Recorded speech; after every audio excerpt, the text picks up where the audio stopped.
गांव के चाउमीन। गांव में चाउमीन का चलन अभी अच्छे से नहीं आया था, लेकिन सुरेश शहर से चाउमीन बनाना सीखकर गांव में ठेला लगाता है।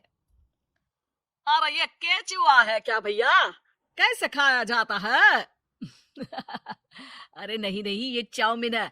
चाउमीन शहर में खाया जाता है। कितने की दे रहे हो सुरेश?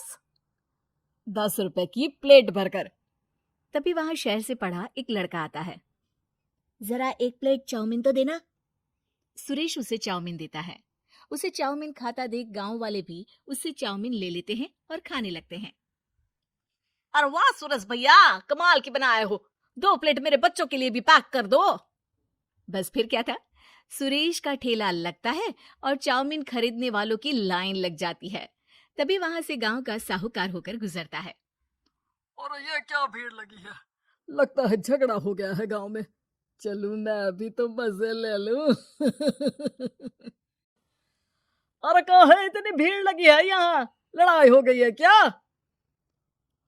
अरे साहूकार साहब, ना ना ना, कोई लड़ाई ना हुई है। ये तो सुरेश की दुकान है चाउमीन की।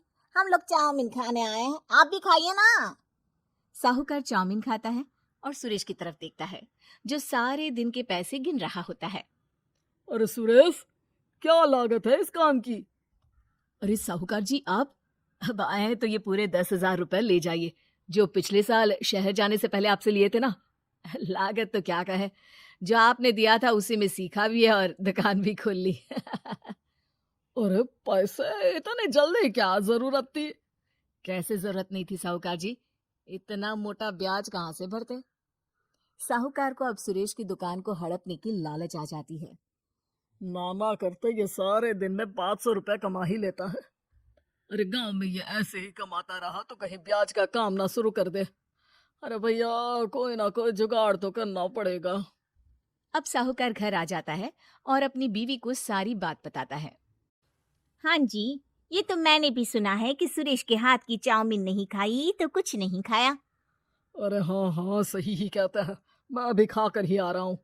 अरे भाग्यवान है, कितना अच्छा हो ना अगर वो पैसा हम लोगों को मिल जाए। क्यों? हैं? हाँ, वो तो है, लेकिन कैसे? हम लोगों को तो चाउमीन बनाना आता ही नहीं है। साहूकार और उसकी बीवी अब रोज चुपके से सुरेश के घर जाते हैं और खिड़की से उसे चाउमीन बनाते देखते। अब क्या था, दोनों को चाउमीन बनाना आ जाता है। फिर एक रोज, और सुरेंद्र, तुझे साहूकारनी ने बुलाया था। बोल रही थी कि बेटे के जन्मदिन में 10 किलो चाउमीन का ऑर्डर देना है। बना दोगे ना? अरे हाँ हाँ साहूकार जी, मैं जरूर बना दूंगा। कब देना है घर में 10 किलो चाउमीन? अरे वो तो तू घर आकर बता कर लेना, मैं नहीं बता पाऊंगा। ठीक है, शाम को काम निपटा कर आ जाता हूँ। सुरेश साहूकार के घर जाता है, लेकिन वहां मियाँ बीवी मिलकर उसे बंधक बना लेते हैं। अरे मुझे क्यों बांध रखा है? मुझे छोड़ दो। आज से तेरा ठेला मैं लगाऊंगा और बहुत सारे पैसे कमाऊंगा। साहूकार एक आदमी को सुरेश की निगरानी में लगा देता है और वहां से चला जाता है। अगले दिन, अरे साहूकार जी, आप कब से चाउमीन बेचने लगे? और अपना ये सुरेश कहाँ गया? और वो तो शहर गया है। उसका कोई काम निकल आया था, बोल रहा था कि जब तक वो ना आए तब तक मैं ही उसके ठेले का काम कर दूं। पैसों की तो बहुत उधार ले रखे थे उसने। लगता है कर्जा भरने के डर से भाग गया है। अरे पर वो तो बोल रहा था कि उसने सारा कर्जा उतार दिया है। और वो क्यों भागेगा? इतना तो कमा रहा था। अरे मुझे क्या पता। अरे चाउमीन खाना है तो बोलो, नहीं तो भागो यहाँ से। अरे हाँ हाँ, दे दो दे दो। अब तो चाउमीन खाना पूरे गांव के लोगों के लिए आदत ही बन गया है। ना खाओ तो नींद ना आए। हाँ हाँ, तो लो और निकालो 50 रुपए। 50 रुपए क्यों? सुरेंद्र तो 10 रुपया में देता था। अरे वो पागल था, मैं थोड़ी ना हूँ।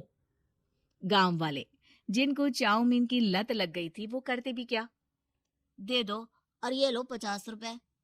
लेकिन फिर साहूकार उन लोगों को प्लेट में थोड़ी सी चाउमीन रख देता है। अरे ये क्या? पैसे 5 गुना ज्यादा और चाउमीन बस इतनी सी। अरे साहूकार साहब, भगवान से तो डरो। बस फिर क्या था, साहूकार की मन मर्जी चलने लग जाती है और गांव वाले करते भी क्या।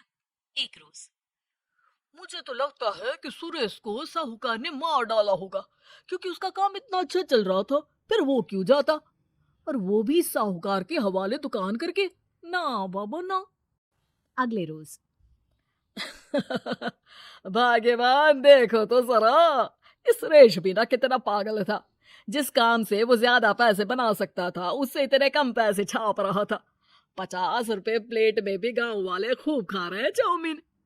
हाँ जी, और जितने में वो लोगों को 10 प्लेट खिलाता था भर भर कर हम लोग उतने में 20 प्लेट बना रहे हैं, क्यों जी?